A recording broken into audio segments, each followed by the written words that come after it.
Hi, I'm Steve Bowden. I'm one of the startup advisors at Newcastle University. The startup team is here to help all Newcastle University students and recent graduates who want to work for themselves. In this video, we're going to look at some of the legal basics, codes of practice, and guidance around advertising, contracts, and insurance. Things you'll need to consider and adhere to if you're running a business in the UK, regardless of whether you're a sole trader or a limited company, or indeed whatever legal structure you might choose to carry out your trade. To help you decide on the best legal structure, sole trader, limited company, partnership, etc., we have a separate video, and there's a link to that in the description below. Once you've done your market research, developed your business idea, and you're ready to launch and start selling your products or services, then you'll be ready to start marketing and advertising to your potential customers. Which means you'll need to have an awareness of the regulations and codes of practice which you have to follow if you're advertising and selling. All marketing and advertising must be accurate, must be legal, decent, truthful, honest, and socially responsible. You must accurately describe your product or service. In other words, you must be able to prove any claim that you make. You can't make false or deceptive statements or leave out important information. That also means that you must be careful not to make misleading comparisons with your competitors' products or services too. That includes using competitors' logos or trademarks or comparing your product with a competitor's product that's not really the same. There are some specific requirements that apply to certain sectors. So things like food, beauty products, environmentally friendly products, medicines, tobaccos, alcohol, they have a separate code of practice. As an example, if you were producing a low alcohol drink, you can only claim that it's low in alcohol if it contains between 0.5 and 1.2% alcohol by volume. If it was above that, then you would be making a misleading claim or a deceptive statement. You can find out more about specific sector requirements and lots more information about advertising and codes of practice on the government's website. Once your customers do choose you and make that decision to buy your product or service, then you have an obligation to deliver that to them. You've then entered into a contract for a fair exchange of goods and services. For example, in the case of a service, the implication is that the work will be carried out with reasonable care and skill, within a reasonable time frame, and for a reasonable charge. I'm sure you'd expect that when you engage someone to do work for you or if you buy a product from them. So in some ways it goes without saying, but I'd encourage you to check out the Supply of Goods and Service Act, just so you're clear on the law and your obligations under it. And there's a link to that in the description below. Once you start engaging with customers, then it's likely that you're going to be acquiring data about them. You've probably heard the term GDPR. It stands for General Data Protection Regulations. Basically means that as a business owner, you have to follow rules on data protection if your business stores or uses personal information. So that applies to information kept by you on your customers, but it also applies to any information that you hold on any staff that you employ. You must make sure that information is kept secure, accurate, and that it's up to date. And when you collect somebody's personal data, you must tell them who you are, how you use their information, and include if it's being shared with other organizations.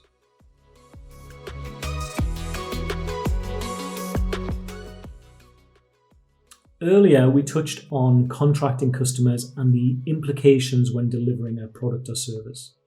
But in addition to the implied contract and abiding by government legislation and codes of practice, some of you will also be looking to enter into contracts with your customers which clearly set out the relationship and the terms of your engagement and the expectation of this relationship from both sides.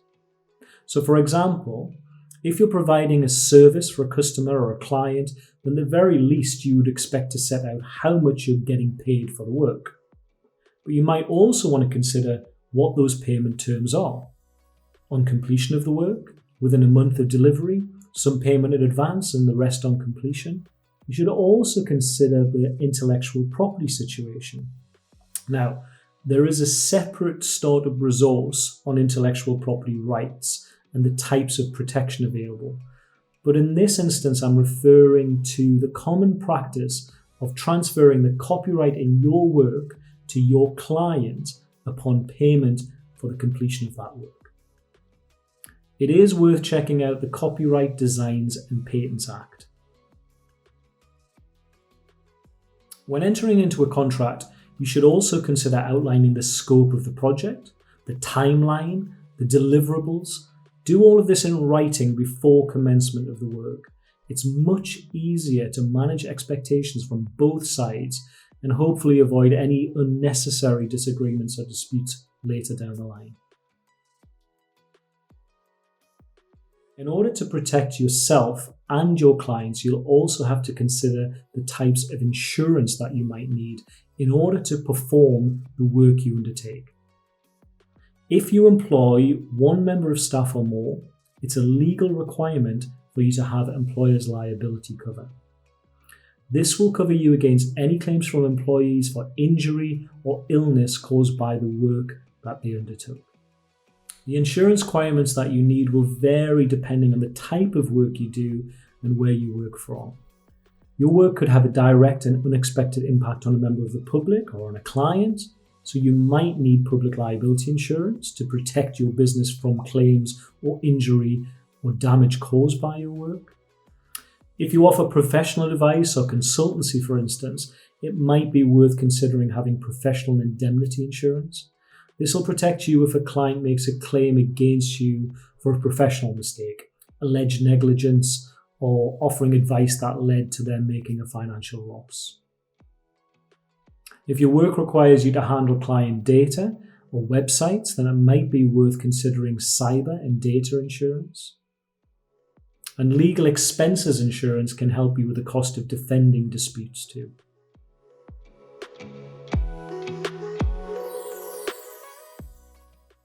This might all seem like a huge expense and put you off even having a business in the first place.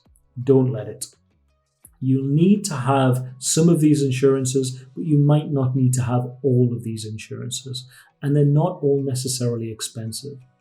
But I'm not an insurance broker, so like everything else, it's best to get professional advice.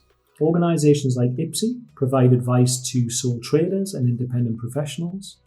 It's always worth considering having a conversation with an insurance broker who can advise you on the types of insurance you need based on the type of work you're doing.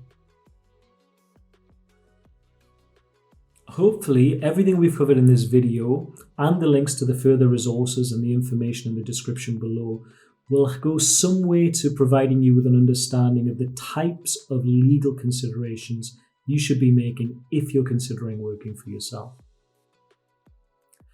In the meantime, if you have a business idea that you'd like to discuss with a member of the startup team, don't hesitate to contact us. You can get in touch with us and can find information about all of our support, services, and resources on the Career Service website. So whether you have an innovative new idea that you want to develop into a business and create a company, or you might have skills and knowledge that you want to share as a sole trader, a so-called freelancer or independent professional, or you might want to do a combination of these things and have a hybrid of self-employment and employment with a portfolio career. Whatever option you're considering, we are the team who are here to help. We look forward to hearing from you and helping you get started.